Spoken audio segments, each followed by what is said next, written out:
Aedes মশা নিধনে city কর্পোরেশনগুলোতে নিয়মিত মশার ঘনত্ব জরিপ ও নিধন জোরদার না হলে ডেঙ্গুর ঊর্ধ্বমুখী প্রকোপ নিয়ন্ত্রণ অনেকটাই প্রকৃতির উপর নির্ভরশীল হয়ে পড়বে।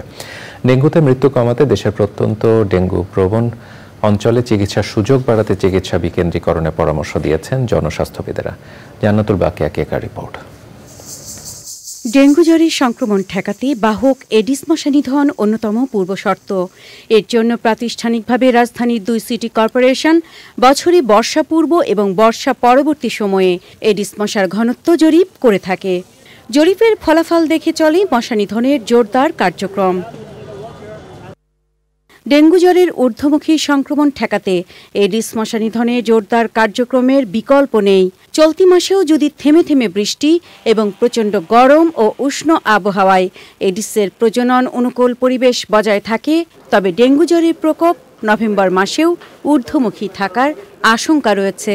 পরিষ্কার পরিচ্ছন্নতা অভিযান সেটা কিন্তু যেটা ভেবে চলা উচিত, সেটা কিছু যেটা ছিল সেটাও কিন্তু শ্লথগতি হয়ে গেছে। এবং যখন বৃষ্টি থেমে যাবে, তাপমাত্রা নেমে যাবে, তারপরেও 1 থেকে 1.5 মাস এই ডেঙ্গুর প্রকোপ থাকবে। আচ্ছা, এই মুহূর্তে যদি আমাদের আবহাওয়া ভালো হয়ে যায়, তাপমাত্রা কমে যায়, তাহলে কিন্তু এরপরে 1-1.5 মাস থাকবে। আজকে অক্টোবরে যদি বৃষ্টি থেমে যায়, তাহলে নভেম্বর জুড়ে ডেঙ্গুর প্রকোপ থাকবে এবং ডিসেম্বরের মাঝামাঝি পর্যন্ত ডেঙ্গুর প্রকোপ অব্যাহত থাকার একটা আশঙ্কা আছে। এই জনস্বাস্থ্যবিদের মতে ডেঙ্গু জ্বরে মৃত্যু কমাতে আক্রান্তদের নিবিড় পর্যবেক্ষণ জরুরি।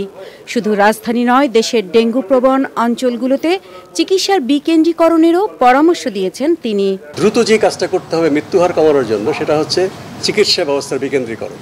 আমাদের যেই জনবল আছে এবং যেই সরঞ্জামগুলো আছে, সেগুলো দরকার হচ্ছে প্রাথমিক পর্যায়ে পাঠিয়ে দেওয়া ঢাকা শহরে, গ্রামাঞ্চলে সেখানে কাঠামো আছে সেখানে পাঠিয়ে দেওয়া, শহরাঞ্চলে মাধ্যমিক পর্যায়ের হাসপাতালগুলোকে আমাদের চিহ্নিত করে সেখানে কাজটা শুরু করতে হবে। গ্রামাঞ্চলে যেমন কমিউনিটি ক্লিনিক আছে, ইউনিয়ন স্বাস্থ্য উপকেন্দ্র আছে, স্বাস্থ্য পরিকল্পনা কেন্দ্র আছে, কিন্তু শহরাঞ্চলে এরকম কোনো কাঠামো নেই। শহরাঞ্চলে ওয়ার্ড কাউন্সিলরের কার্যালয় সেটা হতে পারে, কমিউনিটি সেন্টারে হতে পারে।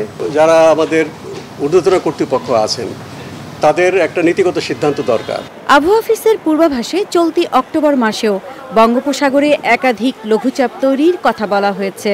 ফলে বৃষ্টির আশঙ্কা থেকেই যাচ্ছে। এ অবস্থায় ডেঙ্গুর চিকিৎসা বিকেন্দ্রীকরণের মাধ্যমে আক্রান্তদের সময়মতো শনাক্ত ও পর্যবেক্ষণে রেখে মৃত্যুহার কমানোর ওপর জোর দিয়েছেন জনস্বাস্থ্য বিশেষজ্ঞরা। জান্নাতুল বাকিয়া কেকা, চ্যানেল আই, ঢাকা।